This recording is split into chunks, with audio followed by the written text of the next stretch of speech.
打到上世界舞台嘅，咁點解唔試下？即係網球同返學都會面對到呢啲一樣嘅困難，都係要克服啦。係因應翻對波想要我做啲咩角色而去轉變。無論係資源發展都會好過香港咯。透過呢個運動咧，一代一代咁樣傳落去。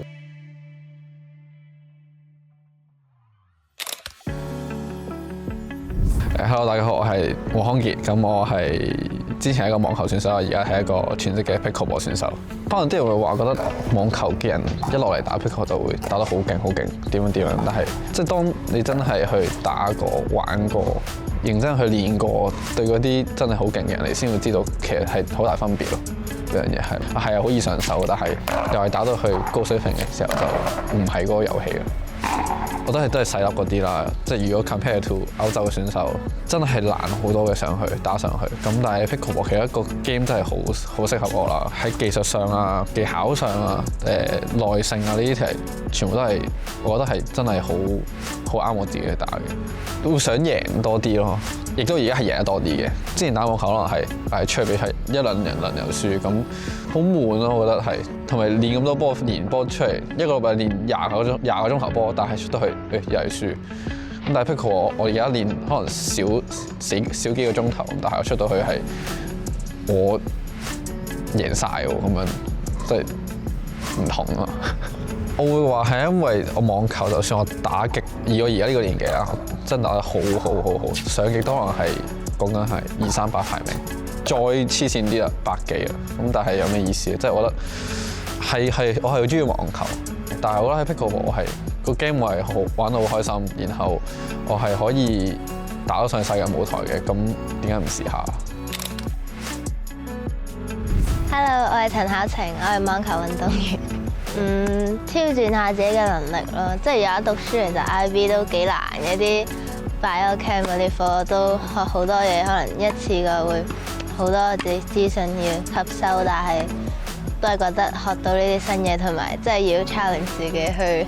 做好呢方面兩個，即係網球同返學都會面對到呢啲一樣嘅困難，都係要克服。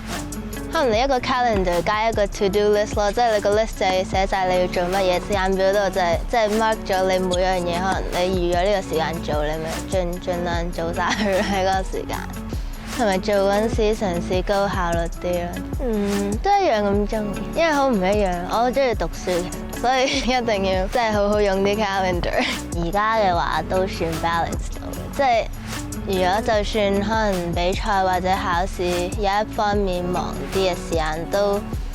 係可能會用嗰個禮拜要特別努力啲去追翻啲嘢，或者會推後少少做嗰啲嘢，但係差唔多一個禮拜都追得翻。我覺得網球俾到好多場外嘅機會咯，都即係你打波嗰陣時，你可以好多唔同嘅打法，好有趣。你本身係自己運動，但係呢個運動都會俾我識到好多唔同嘅朋友，同埋俾到好多出去嘅機會，可能去澳洲啊、西班牙嗰啲都見識到好多文化同朋友咯。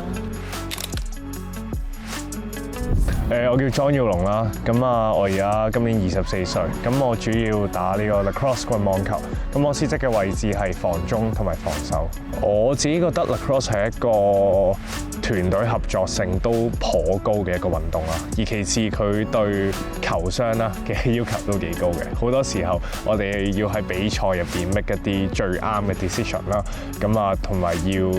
即係可能成日都有句話就係講 be the best for the team，not the best of the team 咁樣，跟住就係要知道大家自己喺支 team 有咩 role 咩角色咁樣去幫助成支 team 去運作咁樣咯。老實講咧，做得運動大家都想做出風頭嗰個啊嘛，即係始終你入波全場焦點就係你咁樣。但係我自己本身可能性格上面又或者我強項方面啦，其實我都想即係我自己覺得手波其實都有佢有趣嘅地方咯，即係令到對手好難攻得入我哋波啊，跟住令到對手好煩惱咁樣咧。咁其實都係我自己想做到一樣嘢咯，即係我自己覺得未必要去成為成場焦點，但係 rather 我可以幫到成隊波去贏波、贏冠軍咁樣，呢個都係我自己想 achieve 嘅嘢咯。近呢2年就慢慢將個 focus 轉咗去中場，而中場可能都有時候要涉獵進攻咁樣咯。咁可以話即係涉獵嘅嘢全面咗咯，係咯。但係一開始都係防守起家嘅，係。畢竟我自己經驗或者能力隨住喺港隊年資慢慢增加嘅時候，可能能力高咗嘅時候，希望可以喺對波嗰度去 pick up 更加多嘅責任，去幫到對波咁樣咯。咁但係如果對波覺得我淨係防守幫到嘅話，咁我都會去翻防守嗰度咯。我都係覺得係因應翻對波想要我做啲咩角色而去轉變咯。我會話。我係梁凱晴 QB， 我打籃球。過去2年都有去 AU， 即係美國嘅比賽啦。跟住 AU 入邊係會有好多 D1、D2、D3 嘅教練去場邊睇啦，睇下你可唔可以嗰度俾人溝中，跟住有 scholarship 咁樣俾。但係香港其實比較大壓力咯，因為可能你輸完一場，你可能要即刻走。咁冇機會去再展現自己咁樣，可能等咗6年先打一次精賽，然後第一階段就出咗局嘅話，咁其實冇乜體驗喎。我而家即係跟嗰個球會啦，都有好多成功嘅例子，即係我哋而家有5個女仔去外國讀書啦，即係有啲係可能已經打緊 D1， 有啲係打緊 top 嘅 D3， 有啲係好好嘅 prep school 咁樣，即係中學，即係俾我哋香港人好多後生女仔都覺得其實唔係冇可能咯，即係都有出路㗎咯。原來即係咁樣係會激發到我覺得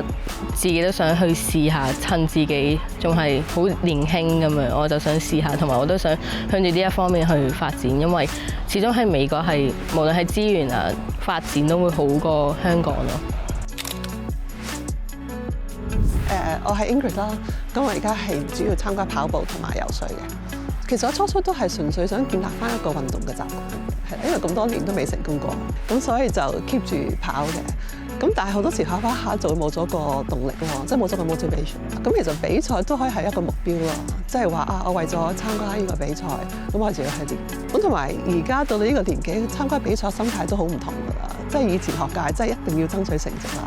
咁而家就係幫係挑戰自己咯嚇，即係譬如話希望做到咩時間啊，咁都係睇住自己 set 個目標，然後去嘗試去達到。咁我覺得變咗嗰個比賽會係一個推動力。跑步好大原因都因為我想同我個仔有個共同嘅話題咯，因為我個仔自細都開始玩定向，我哋可能一齊落去運動場，不過都係各自跑嘅。咁跑完之後，咁咪大家一齊 meet up 翻咁樣啦。係我跟唔到佢 program 啊嘛。如果我可以有一個即係共同嘅興趣同埋一路分享咧，大家可以保持一個比較親密啲嘅關係咯。仍然我都好高興可以終於有個即係運動嘅習慣啦，係咯。另外就係即係比較感恩咯。而家我覺得以前就覺得訓練一定要做㗎啦，要比賽啊嘛咁樣。但係即係自從經過晒呢個傷患啊，同埋即係可以咁多年之後仍然可以參與翻啦，我覺得都好感恩嘅。其實唔係話咁容易可以做到咯。咁同埋喺個過程都接觸到好多唔同年紀嘅田徑運動員咯，即係比較年紀大嘅又有，細過我嘅又有。咁我覺得其實透過呢個運動咧，可以接觸到咁大年齡層嘅朋友，我覺得係好難得嘅機會嚟嘅。即係由30歲嗰啲一路至到80幾歲，大家都係為咗對田徑嘅熱誠，可以走埋一齊比賽咯，係啦。咁我都好希望可以即係一代一代咁樣傳落去咯，嚇！即係唔好話因為你出嚟做嘢啦，或者畢咗業啦咁就停咯。唔係以前嗰種比賽嘅心態，但係你仍然可以用一個另外嘅心態去參與，咁我覺得個得着都好多。